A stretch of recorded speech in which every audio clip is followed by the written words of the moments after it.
Hello, everybody. Tonight, Doug Gottlieb gets a new job and he keeps his old one too. Big Blue Nation snags another commitment, and two transfers in the top 150 of our big board made their choices as the portal gets thinner by the minute and the world of college basketball keeps on turning. Recording live from somewhere, this is One and Done. Get out the insurance cards, get out the copays. The office is open, my friends. Brought to you by drroto.com. It's time once again for everybody to come aboard that green screens media train. That's right. Welcome to One and Done, your fast break of college basketball information. We are powered by the universe's greatest website. That's right, drroto.com. I'm your humble host. My name is Jay Heinrich, and I happen to be the conductor of the aforementioned Green Screens Media Train. Find me on X at Dr. William Cannon. Follow me, and I will smash that follow back button. That is what I do. Let's not waste any more time on me, though. Let's get right to two of the absolute best in the business to do it. Two of the brightest minds you know on YouTube or anywhere else for that matter. Starting with El Capitan himself, the captain of the Green Screens Media ship. Follow him on X at MC Holland34, the OG Money Mike, Mr. Mike Holland. Mike, what it do, baby? Man, glad to be back. It felt like we were going every day there for a second, so came up for some air, as our guy Eric would like to say, and feels good because we're right back in it 3 days later with a bunch of headlines and a bunch of content for you guys. So I'm excited to talk about it all with you guys tonight. No doubt about it. And of course, he's last in the intros, but that man is first in your hearts, in los corazones. The Baron of Bread of Green Screens Media you can find in those Twitter streets at Fantasy Nav. He's Eric the Blue, and also the bearded lady, as Peanut Butter Posse so eloquently put it. That's a callback to a previous show. Anyways, that's Mr. Eric Romoff. Eric, what's up? Man, I feel like every time we're out here, we're talking about how portal season's winding down, the player pool's getting a little bit thinner, and then like 48 hours later, like 3 of our top 5 remaining guys have new homes, and guys are decommitting, people are getting new jobs, right? So we will continue to say that it's winding down, but we'll probably continue to be proven wrong. What will not prove us wrong, though, is the loyalty and the involvement of the breadheads out in that GSM universe. Brad, the very first one up in the comment section. Always excited to see you joining us for another episode. Mitt is ready to talk a little Gottlieb to Green Bay. Peanut Butter Posse down in the Baja. Hope you're enjoying yourself down there. That sounds lovely. And Brad popping back in, damn sure got some things to say this round, but I'll start with 3 bold letters of BBN. Definitely have some more Kentucky news to talk over the course of the show, and love seeing everyone keeping it lively in the most lively live chat in the game.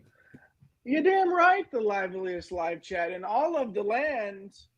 That's you. That's the breadheads here on One and Done and Green Screens Media. Make sure you hit those like and subscribe buttons. Hop in that live chat it's so active already. Get in there. Say what's up. Even if it's your first time, just drop an emoji in there, a little fire emoji. We like the fire emojis. Whatever you want. Let us know how you're feeling. Let us know who you're rooting for. Yeah. Drop it in there. Let us know who your teams are. We like to talk to you. I mean, obviously, we got the Big Blue Nation running heavy in the live chat right now. But, maybe we get some little woo pig suey in there. We've seen that before. Let's make sure that you let us know if you are watching and hanging out with us. Hit all those buttons, like and subscribe, do your part in the Green Screens Media universe. But let's get to the headlines, shall we, gents? 5 headlines tonight, starting with, just like Mitt said in the live chat, what I would categorize as a shocking coaching hire, to say the least, as Green Bay picks Doug Gottlieb. Yes, that Doug Gottlieb to be head coach. So what's crazier than hiring a coach with no head coaching experience? No coaching experience. What's crazier than that? How about a coach that's going to continue his 2-hour radio show? Yes, that guy, Doug. Oh my God. This is the same guy.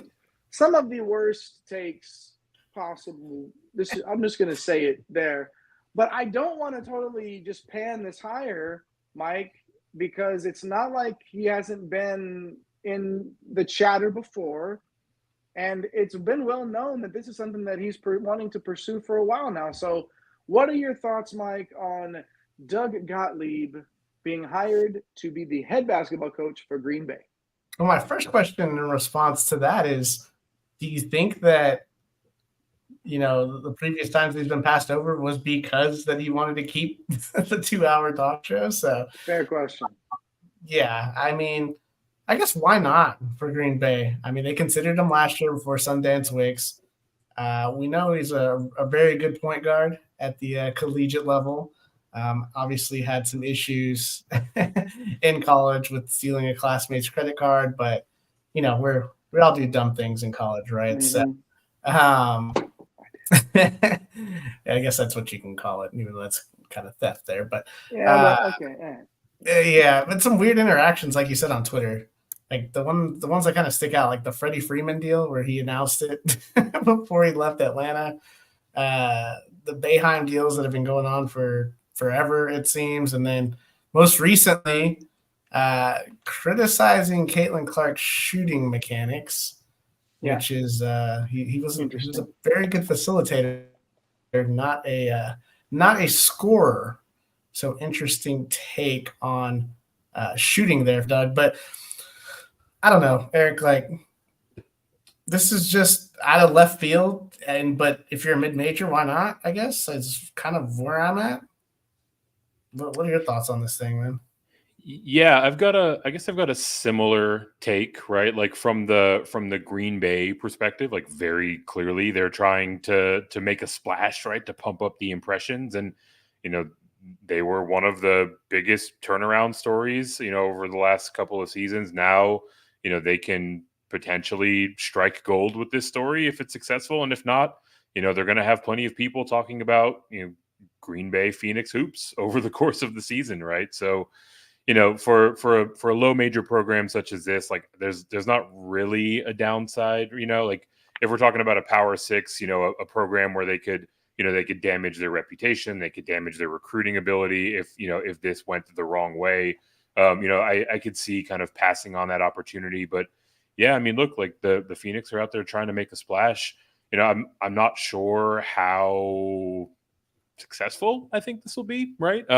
As people who spend a lot of time producing content, we know how much time it takes to do this well.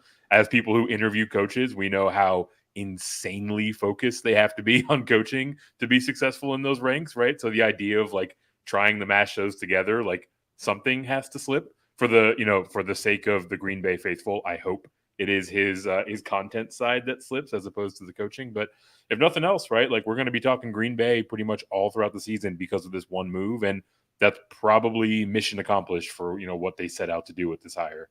Brad in the comments saying he's happy for Green Bay, that he deserves it and has a great basketball mind. Here's the deal.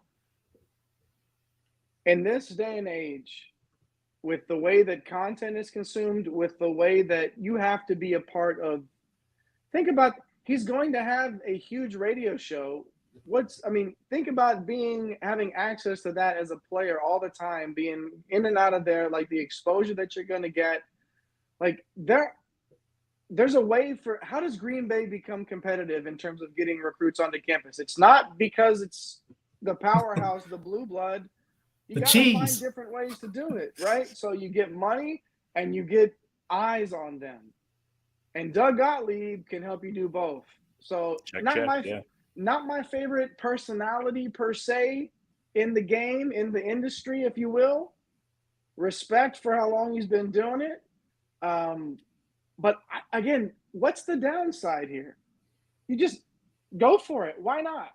Right? Why not? So good stuff there.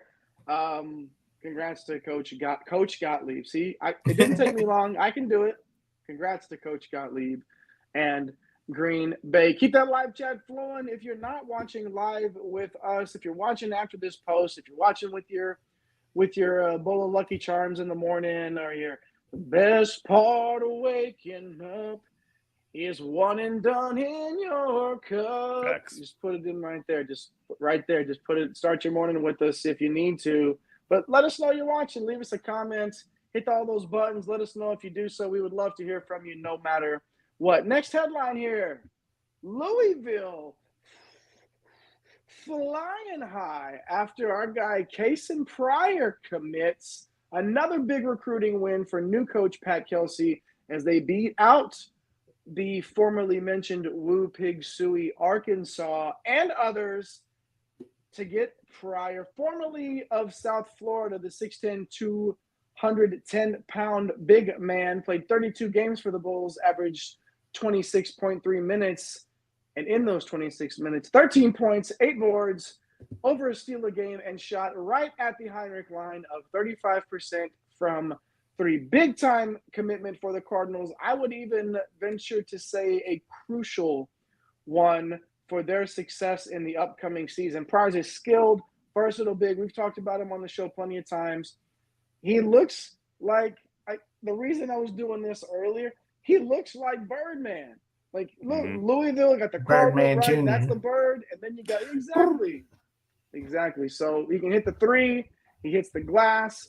And for a guy that's 6'10", he's got some handles. So obviously this is like a small ball 5 type of a role that he'll be playing.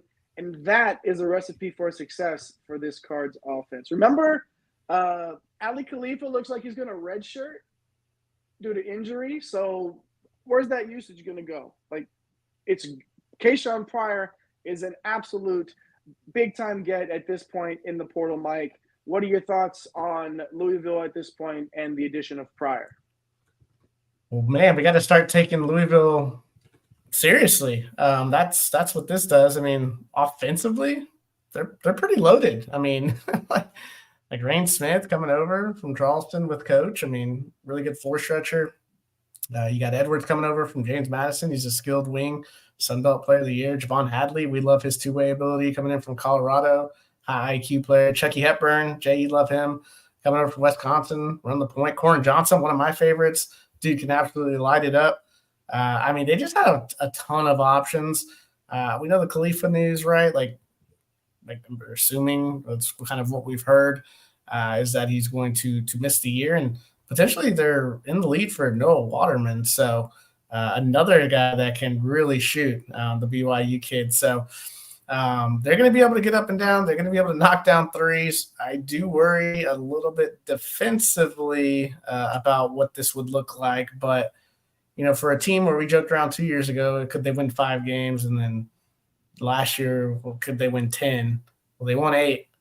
I mean, right now I'm looking at least 15, right? Like I don't think that is a far stretch, you know, at all. We'll have to see all the parts in play. That's another thing that we can't account for is how is it all going to fit, because it's an entirely new roster. So, Jay, I'm pretty excited because some of these names that we just called out, like those are some fun names to see play together. Yeah, you did mention my guy Chucky Hepburn. That's talk about teams having like a true point guard. Louisville has themselves one for sure. Brad in the live chat saying that he kind of wished Pryor would have ended up with Arkansas. Saying Arkansas definitely lost a beast there. So, good stuff there for Pryor. Great fit. Makes a lot of sense for everybody involved there. Keep that live chat rolling. Hit those like and subscribe buttons. Let's move on now. Trazarien White heading back home to TCU. We mentioned on the last show, or one of the last shows, that the possibility of this was pretty high, and it has now been confirmed. Back to Fort Worth. Thoughts, Eric, on White? Yeah, one of the certainly the best remaining players on the big board, still in the portal. We had him at number 49 overall. Athletic wing, 6'7", 190. Again, coming out of UNC Wilmington. Shot cool 39% from downtown en route to about 20 points per game. Could also clean up the glass a little bit, chipping in nearly 7 boards, right? So dynamic scorer from all 3 levels. You know, he can score in ISOs. You can get it done off the pick and roll, transition. He's just absolutely explosive, right? So like we're talking about an add to this TCU team that, you know, can absolutely heat up faster than a microwave. And you look at his game logs. Yes, he's coming from UNC Wilmington, but he dropped 27 on Kentucky early in the season last year, right? Like, you know, he's shown an ability to step up in the biggest moments. So TCU's backcourt is officially entirely revamped, right? So feels like a big ad for me. But Mike, do I have rose-colored glasses here, or are you seeing it pretty similar to the way I am? I mean, I love the kid. I think he fits everywhere, right? Just with his skill set. But I wonder about the backcourt he's going to play with. So you got Noah Reynolds, who's coming in from the aforementioned Green Bay by way of Wyoming, and he's an isolation type player. Frankie Collins, he was more of a pass first guy a few years ago, and then he was forced into a huge usage and huge shot roll for this team, and it was kind of ugly. And he's a guy that really wants to do, you know, some damage inside the paint. So, you know, you worry a little bit about some ISO ball going on with this team, both Reynolds and Collins, and hell, even White. They love to go one-on-one. So you worry that, you know, when they play the tough defenses, that's not going to work out. But these guys are going to be able to get out and go like they always do. I just love White's versatility. I mean, he can be a spot-up shooter when those guys are driving. So that definitely compliments, but you don't want him. How many times we said this about guys, right, fitting in? It's like you don't just want him to be a spot-up shooter. You want him to be able to use all facets of his game, whether it's ISOs, you know, whether it's pick and rolls. You know, this guy is an absolute scorer. So if Frankie Collins can kind of fall back into a lower usage, lower shot rate, and kind of let Noah Reynolds and White here do most of the damage, I feel like this could really work. I still have some doubts in their front court, but there's no doubt. Like Jamie Dixon, it just feels like you just plug him into the NCAA tournament at this point. So, yeah, I mean, you have to love it because of his offensive versatility for sure. Yeah, no doubt about it. TCU just feels like a lock to be a tournament team every season now. And despite what guys like people like our guy Mo, back in the comments, is TCU in the AAC yet? No, Mo. Lester Jr., they're not in the AAC yet. And we talk about a good conference like the Big Ten. You know how to push my buttons, sir. You absolutely know. I was kind of wondering though, like as I read that comment, I was doing the math in my head, and I was like, where's TCU rank in the new look Big 12, right? Dude, it's at least based insane. on some of the programs that are heading out the door. I mean, that's, you know, that is a high tide that is raising their ship a little bit, right? Yeah, it's out of control. Like even the Big Ten, like you add in all these Pac-12 schools, you got, you know, the SEC adding tech. It's just a mess, right? And it's going to take a while to get used to saying these teams in different conferences. I mean, hell, Stanford's in the where the hell is Stanford at? They're in the ACC. ACC. Yeah, like SMU. I saw a funny picture. It had Stanford, SMU, and Syracuse. And it was like, if someone told you 2 years ago these 3 teams would be in the same conference, like, what would you say? What if I told you? Yeah, exactly. Here we are. So it's going to take a while. I can foresee myself screwing up a few times with where these teams are because it just gets confusing after a while. It's going to happen, guys and gals. And I know y'all will be patient with us as we will be patient with you. It's a lot to learn, you know. I mean, in addition to all these conference swaps, you know, Mike and our guy at The Real Napier, Mapesy Hustle, worked really hard on that top 500 board over at drroto.com. So get over there, and it's free. So get over to drroto.com and check out that top 500 player board for transfer portal entrance. As a little vitriol in the chat here for Big Blue Nation. Sean jumping in. Kentucky NIT. Wow. Ooh, sheesh. Is that how you feel? Let us know how you feel, Sean. I think you might have maybe he just misspelled NIL. think Sean. Sean, who you repping? Yeah, let us know, Sean. Let us know. Let us know. Peanut Butter Posse, maybe breaking news here. We'll have to confirm or deny later on, but saying Alaska Anchorage joining the SEC. We're going to have to confirm that. I'm not reporting that right now. We're just saying it. It's word on the street. We'll get back to you if that is true for sure. Dick Trickle hopping in there, world famous NASCAR driver. I'm assuming it's you, Dick. Thanks for hanging out with us tonight. Dana Altman being the 9th or 10th best coach in his new conference is crazy. We're going to see a lot of that stuff, y'all. Like, It's going to be a lot of that. We're going to see a lot of that. All right, now we have Kentucky here. Brad's bringing him up in the comments. Ansley Almonor, easy for me to say. Super excited about this commit. Can load it up from the arc. And UK is absolutely loaded on 3-point shooters. A lot going on there. Coach Pope, pulling all the right strings right now. It feels, Mike, if you had to rank Kentucky today, you are Mr. Media, all right, the OG Media Mike. Where are you voting Kentucky on your I'll say this, top 25 poll? Higher than a lot of people, because Torvik has them like the early 30s, EV3 as of today. And I think I'm in the top 30. I think I'm between 22 and 25. And it's funny to see comments because it's like, this is a very good collection of talent. Like, I love Almonor. Talking about the last 2 weeks about, and Duke did the same thing, getting Cam Sheffield from Rice. Like, why not take a couple of these dudes that are okay with just, being a small role player or just waiting not even waiting their turn, just being a guy that is happy to just be on that team. So, look, I think defensively Kentucky's going to be fantastic. I mean, you've got obviously conference defensive players of the year on your team. But I'm just, the lead guard, it's just going to concern me. Like, last show, I think Lamont Butler is being brought up. We're talking about that or whatever. But, like, I don't know if they didn't watch a lot of Mountain West basketball. He wasn't the primary facilitator for San Diego State. Like, Darian Trammell handled a ton of that. So my concern still with the true facilitator, I say upside of 22 to 25. Even if they added someone like Chaz Lanier, I still think it's 20 to 25.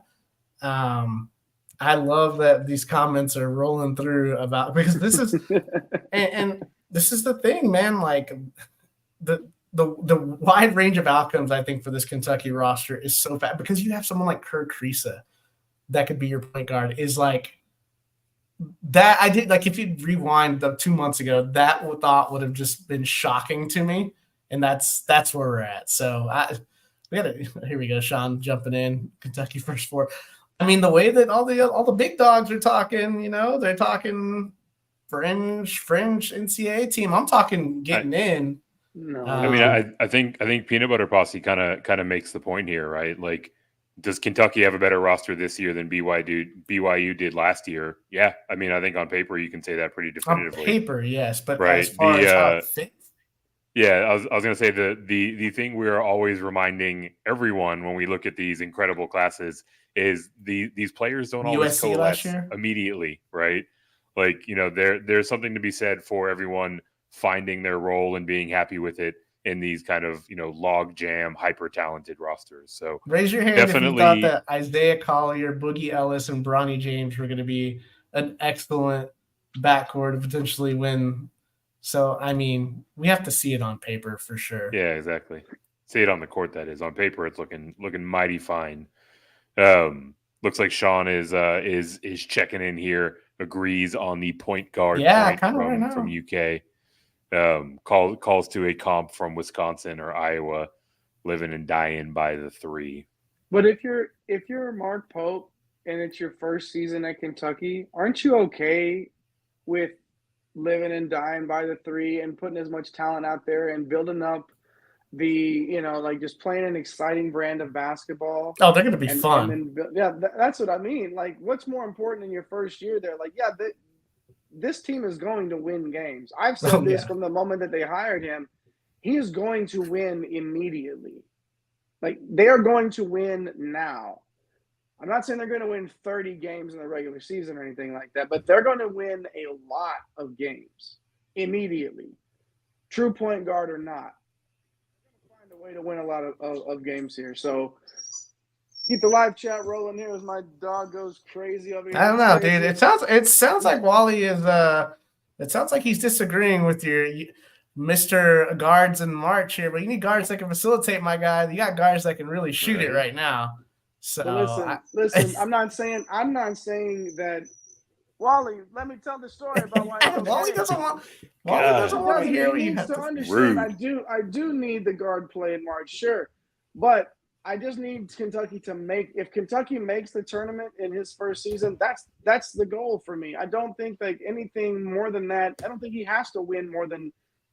I don't think he has to win a game even, and just get into the tournament with this and then move forward.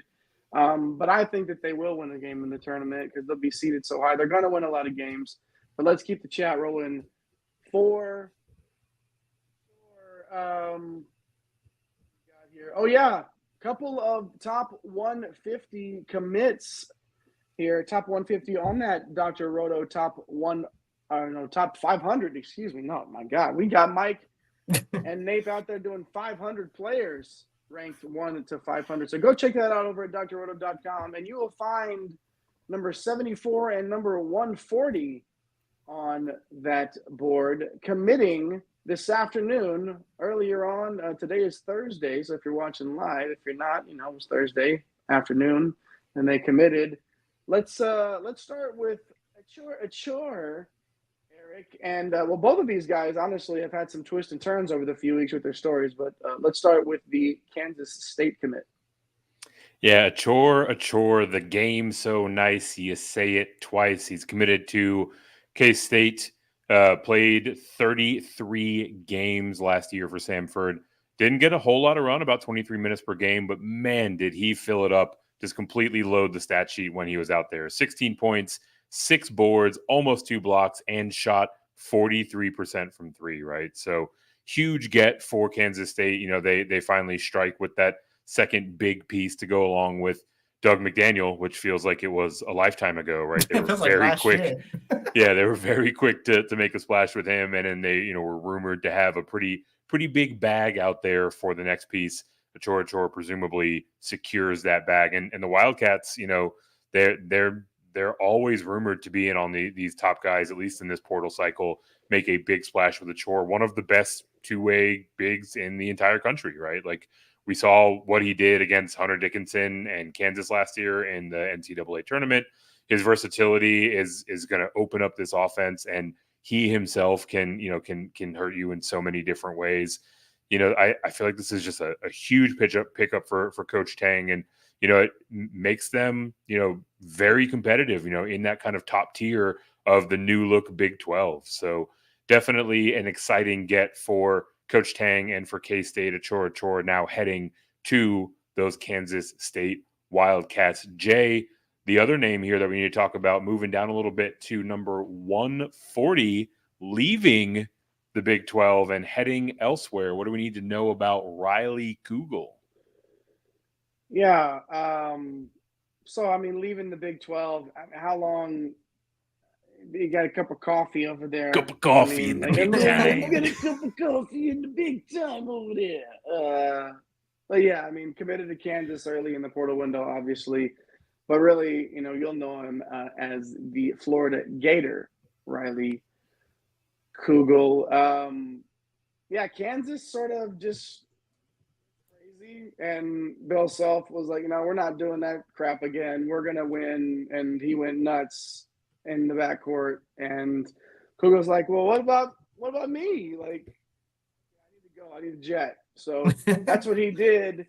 And now, because of that, going to Mississippi State, it's kind of hard to say exactly what they're getting, what the Bulldogs are getting. We saw that upside from Kugel a couple of years ago, but last year it was just the roller coaster, the ups, the high ups, the ups, and then the downs. And the downs were down as in like out of the rotation type of down. On upside alone, like probably I mean, you got to think of the talent. It's basically like SEC Player of the Year honor type level talent.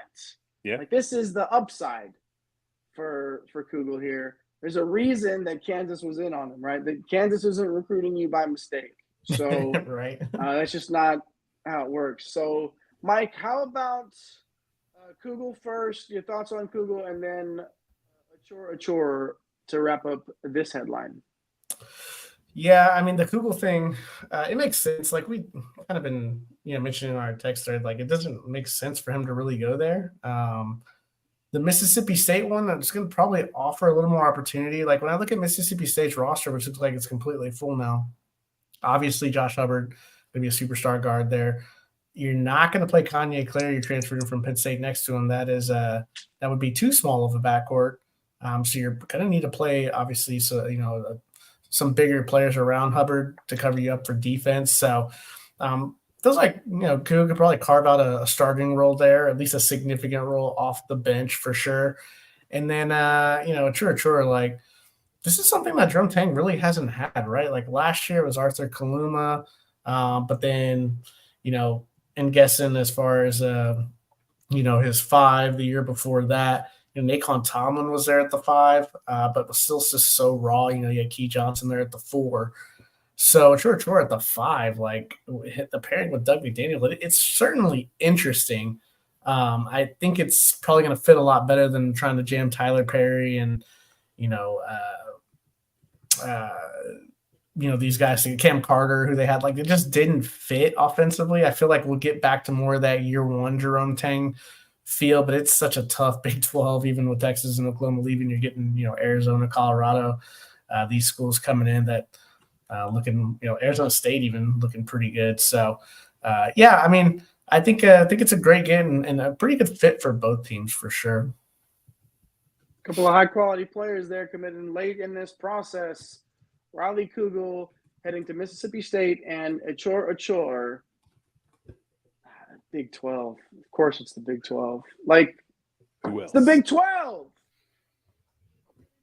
Brother, if it's too tough for you there. Who knows? Good stuff there. I'm loving what I'm seeing in the live chat tonight, including a couple of people that are pretty sure these are brand new here. I'm not sure if Patrick Hart has been around or not, but Patrick, it's good to see you in the live chat asking, what does everyone think of the future St. John's, Kentucky matchup? Guys, I think everybody likes it. I was going to say, I don't think you're going to get many disagreements here on that one, Patrick. I think that's going to be a fun one for sure. And we're glad that you're here asking about it. And we'll be talking about it here. We talk about college basketball year round. So if you're hanging out with us live, we see a bunch of you out there watching live right now. It's good to see you. If you're new, drop something in the live chat. Let us know. Get up in there. Who do you rep? Who's your team? Hop up in there. Fire emoji, whatever. Just a little thumbs up in there. Do what you got to do. Let us know who you rep. Let us know who you want to see us cover. This is for y'all, the Green Screens Media universe, of course. So do your part. Hit those buttons for us. Shout us out in the chat. Shout us out in the comments if you're watching in the morning with your Frosted Flakes or whatever it is that you do in the morning, with your bagel with cream cheese and lox or whatever. However you get schmear with your one on them. Little right there, right there on the top. Easy peasy. Thanks for doing all of that and being a part of the Green Screens Media universe. Excellent stuff. Let's move on now past these headlines. Last part here, we're going to look at some overlooked. We're going to look at them because they've been overlooked. Okay, some commits during the portal season that maybe didn't get a lot of run here or anywhere else. 5 come at you now. Mike, who are you going to start with? Yeah, I want to start with a guy that I don't think we touched on at all, and maybe talked about him as we were profiling someone like BJ Freeman or Jaden Quaintance from Arizona State, and that's Alston Mason, the guard from Missouri State, 6'2", 175. I mean, this is a legacy here. His dad, Alton Mason, played at Arizona State. The guy can absolutely score 17.5 points, almost 4 assists, shot 35% from 3. Just feels like the style that Bobby Hurley runs and the way this guy plays.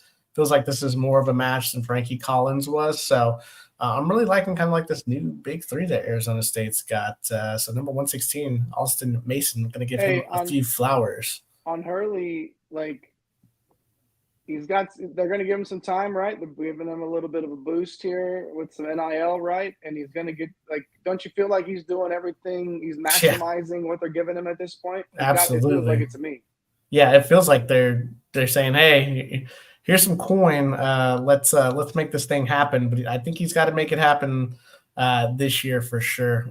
So going into the Big 12, like you're playing with some of the most elite teams in the country. I think there's probably 4 of the top 6, 7 teams in the country right now residing in the Big 12. So interesting to see. SEC may have more depth, but yeah, of course, we're Texas fans coming out of the Big 12. We know what that's all about. Coming right into the SEC, it's just great basketball all the way around. And there's also that Big East that's pretty good too. Big East for sure. Eric, going to come to you now. A player that, Mason is now going to Tempe, going to Arizona State. But now the next guy on our list here is leaving Arizona State and is now a Blue Jay.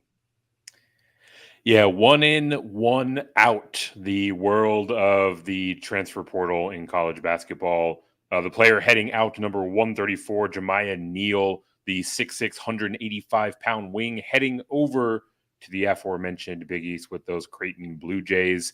Last year for Arizona State, played 32 games, about 33 minutes per game, 11 points, 5.5 boards, right? So not exactly setting the world on fire, but there's a lot of upside to this kid's game, right? Like really long, really athletic, two-way wing. He's 92nd percentile in transition scoring. He's 91st percentile in shot creation. So, really, if you're getting the ball in his hands, he can do a lot of different things for you, right? So last year was kind of his first chance to play big minutes.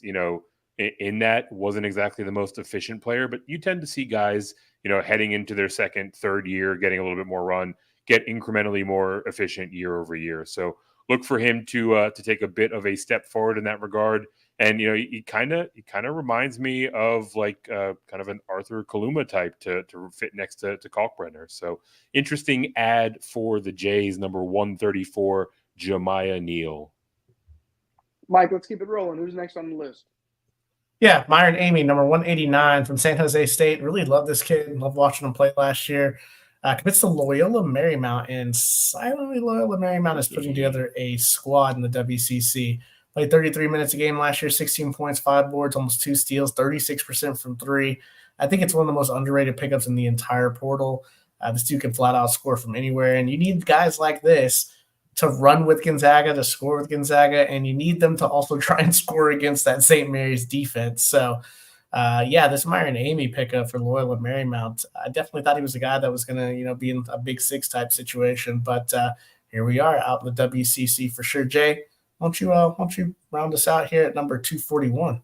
I will. And Jhamir Brickus, the former LaSalle guard, a team that we don't often talk about, committing to a team that we haven't really talked about much this offseason. Another one that seems to have flown under the radar, and that's Villanova. That's where Brickus is committing. Villanova has brought in 3 very capable guards this offseason.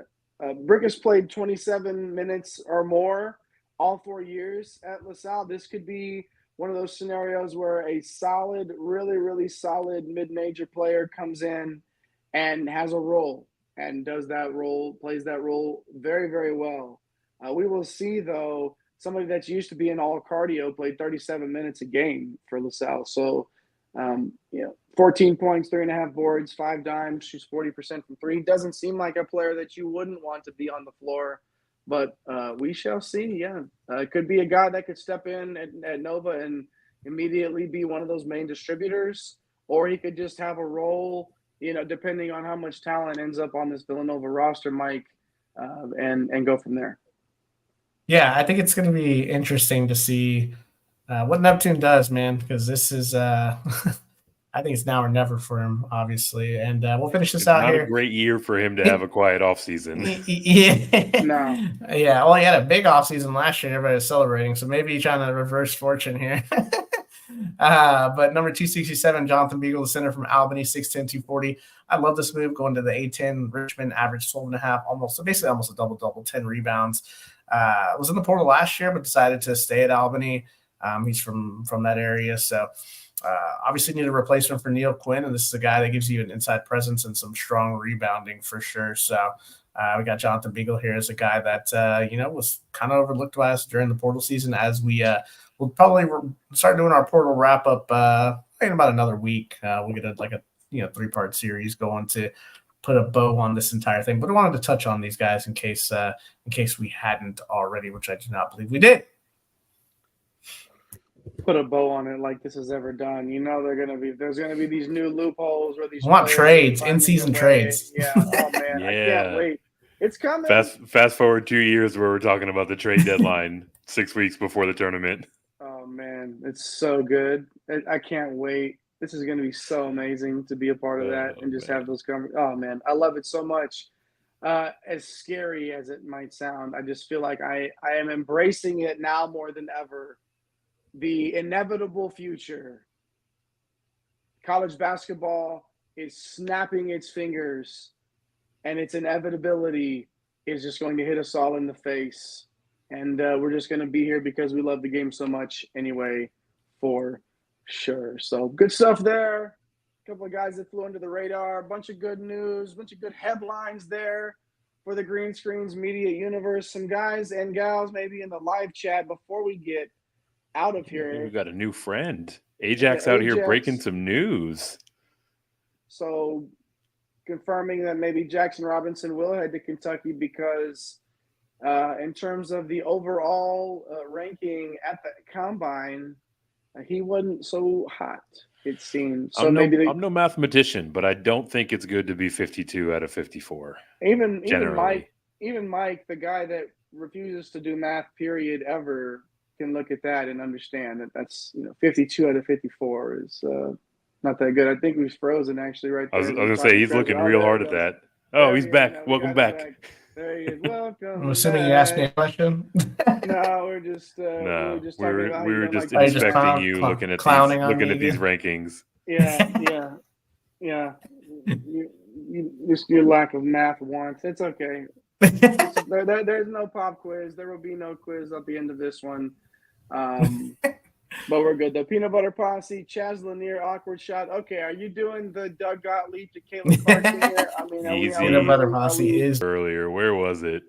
Someone was out here at the beginning of the show saying Doug Gottlieb kind of looks like Caitlin Clark. Oh yeah, the Caitlin Clark. It's forever tied together. Oh my gosh. Well, either way, taking both of the Lanier and Robinson. I'm sure you would take both. Yeah, no doubt about it. And then Sean just getting his last shots in there. I don't know if I would say that last guys.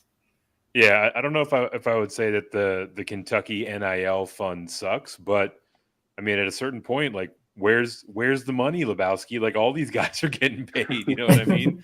These last two guys are going to be looking for over $1 million at least, according to Sean. Yeah, all these guys probably is not incorrect, right? That would be the expectation of these guys hanging out in the portal at this stage in the game. Don't you feel like one of them will get it at Kentucky though? Probably not. Oh yeah. Kentucky doesn't have an NIL problem. One of them will. One of them's ending up there. If you think both of them will, let us know. If you think neither of them will, if they haven't spent it all yet, there'll be more money. That's my point. What's his name? Patino said that he would get out his thing and write the check, right? Or was it Calipari? Which one of them said that? Like, which one of them said that they would write? It doesn't matter. Riding hard, Patino, brother. Yeah. Horse racing. And then it's horse racing, and according to Dick Trickle, it's Colonel Sanders too. That fried chicken money runs deep. Of course it does. Loving it. Loving our live chat, the liveliest of all live chats. And Joe, all right, we'll wrap up here with Joe. What up, Joe? Good to see you, Joe. What's up, man? What is UK starting lineup if Robinson and Lanier come? I mean, you have so many options. Like, I know you guys want Lamont Butler at the at the point guard position. I think you gotta play Kirk Risa at the point, just because he's the closest thing to a traditional point that you have. You're so right, but it doesn't mean that it doesn't feel so bad that it sends shivers down my spine. But the problem is, if Robinson and Lanier come, you almost have to play Butler because you want to get Lanier and Robinson on the floor, the 2 and the 3. I mean, Amari Williams is locked in at the 5, and then Carr's locked in at the 4. Yeah, I mean, it sounds like a revolving door to me. Yeah, big rotation in the backcourt. He says if they come, so I think Robinson probably starts because he knows the system, right? I don't know. I'll say if they both come, it'd be Krisa, Butler, Robinson, Carr, and Amari Williams with Chaz Lanier coming off the bench. Sheesh. You imagine Lanier coming off the bench, the kind of pop you're getting with that? Yeah, kind of like an Antonio Reeves type pop, like I mean, two of Kentucky's best players came off of the bench last year, so that's a fair point. That is a fair point. Yeah. I mean, He's gonna put him in on your first sub and just let him shoot. That's what I'm saying. What are you gonna? You're gonna play Butler at the 1, then you have to play Bree at the 2, Jackson Robinson at the 3. I mean, yeah, you can do that. I just like having 2 facilitators out there. So I know that Marvin's can facilitate a little bit for the 5, but you still need guys that can handle the ball. So you probably want Krisa and Butler out there at the same time. You don't want just Lamont Butler running the point. Can Reed Shepherd still come back? I love the creativity and the wild card of Reed Shepherd just popping back up last minute. I think there's a little bit of regression coming for Brias. I'm not as I don't know. I want more guys that could do more things. And even if that means Kirk Reese going crazy a few times, your defense is good enough with Butler and Williams on the floor. There's going to be at least 2 games this season where we're talking about him after he scores 27 points because he just caught fire. Yeah, I mean, it's going to happen. And then there'll be those nights where we're in those DFS streets and he puts up 2 points and 2 boards and a steal, and that's it. Yeah, and then and it's going to happen. But that's the life of luxury that they're currently living with on that roster. So good problem to have. For sure. That's going to do it tonight here on One and Done. Make sure you hit those like and subscribe buttons. Turn on those notification bells so you don't miss any time that we are going live. Tell the hoop heads in your life about us, and always hop in the live chat like Brad, Peanut Butter Posse, Mitt, our guy Mo, Lester Jr., Jim, Joe, not Jim Cornette, the wrestling guy. That's Joe Cornette. Joe, any relation to Jim Cornette? Let us know if you're the wrestling guy, talk like this, hit you with a tennis racket. Let us know if it's Jim Cornette, if you're just unfortunately with the same last name there. So either way, those are Johnny K hopping in here last minute. Of course you are, but we're gonna run down some of these other names first. Patrick Hart. We know you've been here, Patrick. I'm pretty sure you've been here. Thanks for hopping back in. Dick Trickle. I'm pretty sure, I'm 99.2% sure that is the actual stock car racer, Dick Trickle. 100%. It's him. Sean no doubt jumping in there, staring it up. Ajax Slamgood, and then of course Johnny sneaking in the best mid-major team next year, a mid-major team that will emerge. Can I go first with the easy one? McNeese. I'll take McNeese State. McNeese State and Grand Canyon. Not even. Those are easy. Loyola Marymount, who we talked about tonight. Yeah. Obviously, I mean, Atlantic 10 is not really considered mids, anybody that gets multiple teams in the tournament. So, you could throw in lower, A10. You're looking at St. Louis, right? Josh Schertz, I think UTSA. I think UTSA and Incarnate Word are kind of interesting down here in this area. Gonzaga will be the best. Peanut Butter Posse. We're on the same wavelength here, my guy. Trying to hold my laughter in on that one right there. We love it. We love the breadheads. We love the Green Screens Media Universe in the chat. Thanks for hanging out with us. Over 50 comments in the live chat tonight, and there were plenty more viewing as well. So make sure you always hop in the live chat. Make sure you hop in the comments. Push all those buttons. Follow us on Twitter. Follow the show page at One and Done CBB on Twitter at Get Green Screens as well over there. And then on TikTok at @OneAndDone_CBB. The content will be coming, be a lot of that stuff is betting. We'll get some bets as the season goes on, some great content out there. But make sure you follow the Twitter page for the show. Make sure you follow us all on there. Get that good content and get out there and get this bread. Thanks for stopping by the office. Get your fantasy prescription by subscribing to the channel and checking out drrodo.com. And until the next visit, be well and take care.